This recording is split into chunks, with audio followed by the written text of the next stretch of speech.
Баршаңызға қайырлы күн. Сіздермен бірге мен Анар Елемесқызы. Бүгін мен сіздерге бургерге арналған жоп-жұмсақ нанның рецептісімен бөлісетін боламын. Ал кеттік ендеше. Ұнның үстін осылай ыдыспен ойып аламыз, және де үстіне жылы суымызды, қант, тұзымызды және аштығымызды салып 15 минутқа көтерілгенше қоямыз. Кейін бір араластырып жіберіп, бір жұмыртқамызды, оны да осылай венчикпен араластырамыз. Достар, тура мен сияқты дастарханның үстін жасау міндетті емес, табаққа салып жасасаңыздар да болады.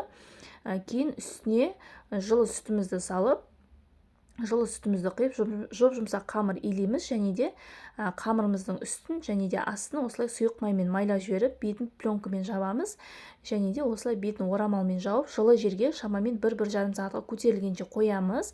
Менің қамырым өте күшті, керемет болып көтеріліп шықты, және де 4-ке бөлдім. Осылай бір күлшелерімді бір қайтарып алдым, және де бетін жауып, тағы да 15-20 минутқа көтерілгенше қойдым. Жұмыртқаның сарысын жағып, өз қалауыңызша бетін әсемдесеңіздер болады. Мен кунжуттарды септім, және қызып тұрған 180 градус пеште шамамен 25-30 минутта пісіріп алдым. Міне достар, менің наным дайын болды. Міндетті түрде менің рецептім бойынша жасап көріңіздер. Толық рецепті төменге описанияға жазып кететін боламын. Сіздермен бірге болған мен Анар Елемесқызы. Ас болсын.